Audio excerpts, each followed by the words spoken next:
15-20 minute में मुंबई से Navi Mumbai, 90 minute में मुंबई से पुणे का सफर। अगले महीने खुल जाएगा 5 दशकों से लटका प्रोजेक्ट। बन गया देश का सबसे लंबा समुद्री पुल, एक साथ चलेंगी 70,000 गाड़ियाँ। 100 किलोमीटर प्रति घंटे की रफ्तार में भी हो जाएगी टोल वसूली। अगले महीने से मुंबई से नवी मुंबई तक सफर करने वालों को जाम से छुटकारा मिलने वाला है, क्योंकि देश का सबसे लंबा समुद्री पुल अगले महीने 25 दिसंबर को आम जनता के लिए खोल दिया जाएगा। पीएम मोदी ने इसकी नींव रखी और 5 साल के भीतर ये तैयार हुआ। अब उन्हीं के कार्यकाल में ब्रिज शुरू होने जा रहा है। भले ही इतने कम समय में बनकर तैयार हुआ हो, लेकिन आपको जानकर हैरानी होगी कि सबसे पहली बार इसका प्रपोजल 1960s के दौर में लाया गया था, लेकिन इतने सालों तक ये प्रोजेक्ट ठंडे बस्ते में रहा। कभी पर्यावरण का हवाला देकर तो कभी समुद्री संबंधित कारणों की वजह से इस प्रोजेक्ट को दरकिनार किया गया। कुछ समय तक तो ये महाराष्ट्र के पॉलिटिकल क्लैश की भी भेंट चढ़ा। मुंबई में दिन ब दिन आबादी बढ़ रही थी और गाड़ियों की संख्या भी।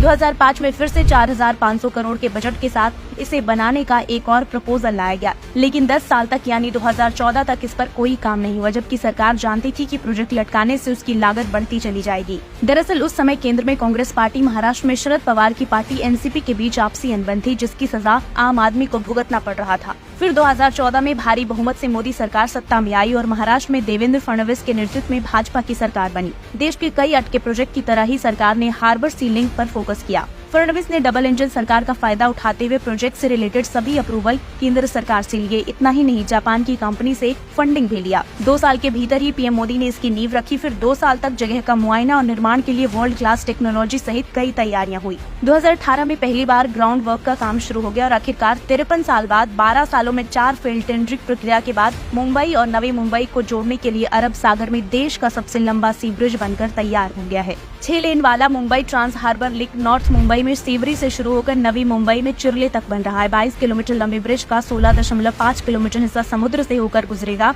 बाकी बचा 5.5 किलोमीटर हिस्सा जमीन के ऊपर से।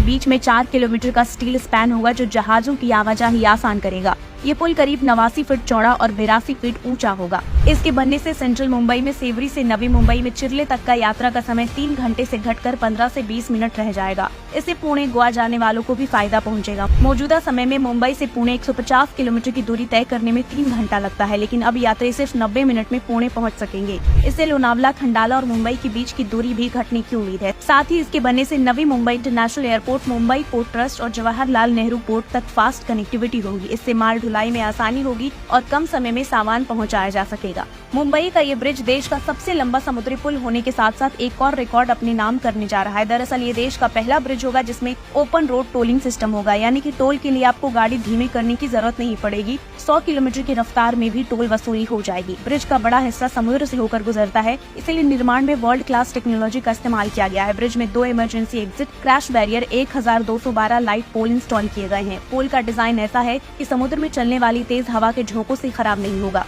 ब्रिज के निर्माण में ऑर्थोट्रॉपिक डेक का इस्तेमाल किया है, जो पहली बार इंडिया में किसी ब्रिज में लगाया गया है। ये अभी लगने वाले गार्डर की तुलना में ज्यादा टिकाऊ होता है, क्योंकि इसमें 96,250 टन स्टील का इस्तेमाल हुआ है। अब इस पर आराम से 100 की स्पीड से प्रतिदिन 70,000 गाड़ियां दौड़ सकेंगी। इतनी बड़ी संख्या में वाहनों को देखते हुए ब्रिज पर 2 फायर फाइटिंग और रेस्क्यू व्हीकल और 2 एम्बुलेंस तैनात किए जाएंगे। ब्रिज बनने से मुंबई और नवी मुंबई के बीच लोगों को वैकल्पिक रास्ता मिलेगा। साथ ही 2 शहरों के बीच दूरी घटने से हर साल करीब 1 करोड़ लीटर ईंधन की बचत होगी। मुंबई वालों को ट्रैफिक से छुटकारा मिलेगा, प्रदूषण कम होगा। अब दिसंबर में Mumbai trans harbour link bridge शुरू होने के बाद देश की आर्थिक राजधानी की रफ्तार में नए पंख लगेंगे। एक पहले भी कभी वक्त था जब एक सड़क बनने में सालों साल लग जाते थे, लेकिन आज पता भी नहीं चलता, सीधे उद्घाटन की खबर सामने आती है।